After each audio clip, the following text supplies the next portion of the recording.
Konsepnya gue pinjam dari beliau, tapi gue akan tambahin beberapa pemahaman gue tentang konsepnya. Archimedes punya quote ya, "Give me a lever long enough dan gue akan gerakin dunia." Maksudnya apa? Di hidup ini kita harus ngerti konsep paling powerful ya di hidupan manusia adalah leverage. Kalau kita ngerti cara pakai leverage dan 4 spesifik leverage ini, gue yakin hidup kalian akan berubah. Konsep dari leverage ini sendiri adalah menurut gue pribadi pemisah dari orang miskin dan juga orang kaya. Orang miskin tuh nggak ngerti konsep leverage, orang kaya bisa kaya. Sedangkan yang bikin laundry-nya, itu uangnya berbeda dengan tukang yang cuci baju. Karena yang bikin laundry yang ngerti tentang konsep dari leverage ini. Nah, Naval itu outline 4 ya leverage yang menurut dia paling utama. Yang pertama adalah leverage waktu orang. Yang kedua adalah leverage uang orang. Yang ketiga adalah leverage di media. Dan 4 adalah leverage di codingan. Gua akan bahas leverage di codingan. Gua akan bahas 4-nya secara spesifik. Waktu orang. Apa sih maksudnya kita bisa meleverage waktu orang? Kayak tadi kan gua kasih contoh ya. Ada orang yang tukang cuci baju, ada orang yang punya laundry-nya.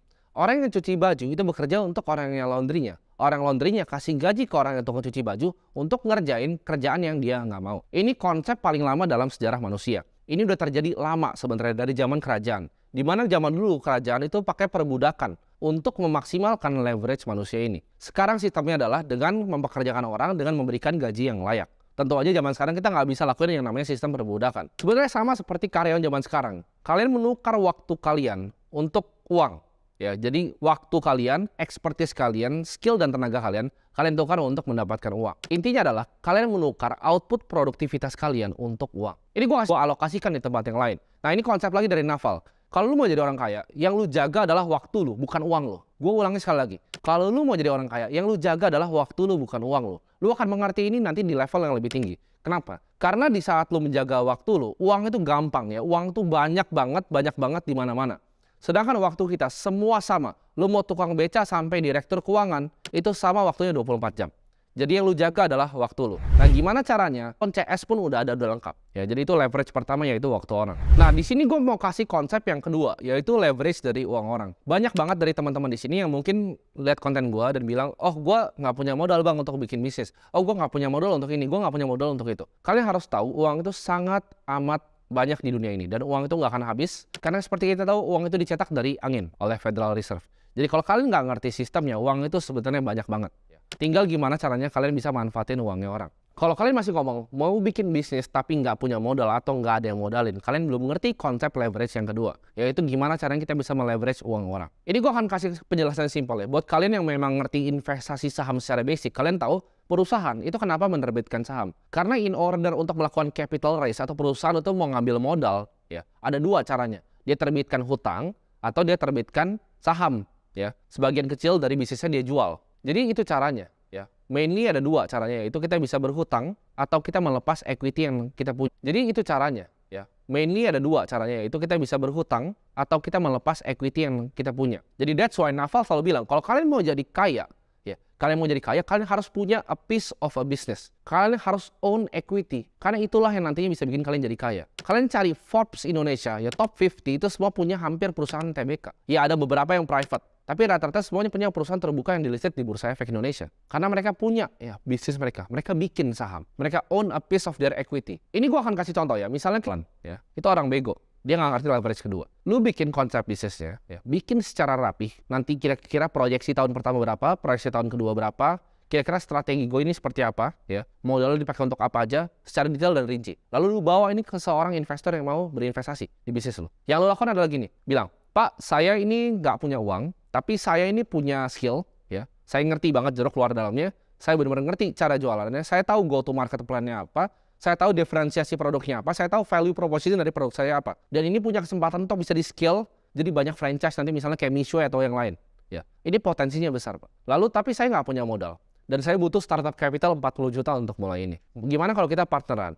Jadi saya dalam mayoritas, jadi saya pegang misalnya 50% atau kita bagi 2, Pak. Ya kita saham 50%, 50%. Bapak chip in dengan 40 juta, Bapak dapat 50% saham dari perusahaan saya. Nah itu valuasi perusahaan lu langsung 80 juta. Ya, itu gimana caranya kita bisa manfaatin uang orang walaupun kita belum punya uang, kita bisa bikin bisnis. Jadi kita lepas 50% saham kita kasih ke dia di atas kertas, tanda tangan, dapat 40 juta kita mulai. Begitu sesuai dengan proyeksi kita bagi dividen sesuai kita janjikan ke investornya. Jadi win-win untuk dua-duanya. Dia punya uang nganggur, ya, lu punya skillnya, lu punya namanya sweat equity atau equity keringat. Lu yang kerja keras, dia yang modalin duitnya, tapi sahamnya bagi dua. Itu contoh paling sederhana. Itu semua thanks to apa? Leverage ketiga, media. Media itu salah satu industri ya, di mana marketingnya dan produknya itu sama. Mungkin kalian bingung, maksudnya apa? Kalau kita lihat ya, ini yang gue lakuin ini ke kalian bikin konten ini. Ini adalah produknya ya, konten yang kalian terima ini. Dan ini adalah marketing channelnya juga ke kalian. Jadi marketing sama produknya nempel, satu-satunya di dunia adalah media. Marketingnya satu, produknya satu. Yang gue lihat lagi dari media apa? Gue bikin YouTube ini sekali. Ya, gue sekarang ini mungkin ya, gue lagi di Swiss. Kalian bisa nonton ini, kalian bisa ulang-ulang, kalian bisa kasih ke teman kalian, bisa nonton besoknya lagi, bisa download lagi. Gue bikinnya cuma sekali, tapi yang nonton bisa ratusan ribu orang. Gue nggak harus datang, kumpulin kalian semua ini di apart gue di sini, 100.000 orang, nggak perlu. Cukup dari sini gue bisa ngajarin semua kalian. Ini adalah kemampuan leverage dari media. Lalu apa sih leverage keempat? Leverage keempat atau leverage yang terakhir adalah code atau codingan, programming. Maksudnya apa? Kalau lu bisa combine empat ini, lu akan jadi perusahaan yang super duper besar. Gua kasih contoh Airbnb. Kalau misalnya lu level 1 ya. Lu level 1 adalah lu punya kos-kosan. Misalnya level 1 sama level 2 gua gabungin ya. Lu punya kos-kosan nih. Kos-kosan lu pakai leverage capital orang, lu KPR kos-kosannya ya. Jadi lu DP misalnya 15%, 20%, kos-kosannya lu mau tutup cicilannya pakai uang sewa. Itu lu leverage pakai leverage yang kedua, uang orang.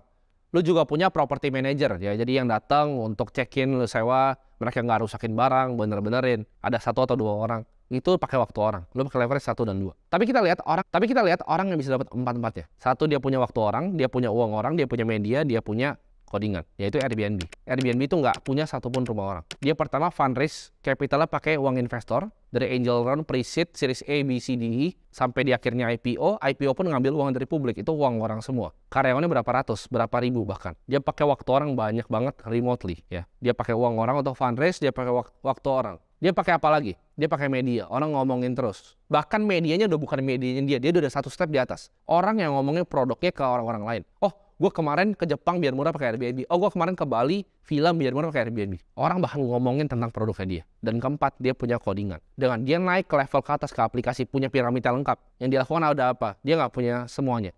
Dia nggak punya rumah. Dia nggak pernah punya villa. Tapi dia paling banyak villanya. Villa orang yang dia pakai, orang yang listing sendiri, orang yang ngomong sama orangnya sendiri, orang yang bayar sendiri. Dan dia ambil komisi semuanya. Lu mau lihat Uber? Lu mau lihat Gojek? Gojek itu nggak punya loh. Nggak punya motor, kecuali ya sekarang ada beberapa lah dia kasih. Cuman dia dulu nggak punya motor, Gojek. Uber itu nggak punya mobil. Grab itu nggak punya mobil loh. Itu mobilnya orang. Cukup apa? Codingan aplikasi, punya medianya sendiri, punya waktu orang, karyawan, punya uang orang dari investor. Karena mereka mau pakai leverage yang ketiga. Ngapain bikin aplikasi sendiri? Kenapa nggak lempar di apart aja semua? Mereka mau dapat yang codingannya juga. Jadi semua orang kaya, semua konglo di Indo tahu gamenya dalam 4 ini. Ya. Manfaatin waktu orang, manfaatin uang orang, manfaatin media, dan manfaatin codingan. Lu master 4 leverage ini,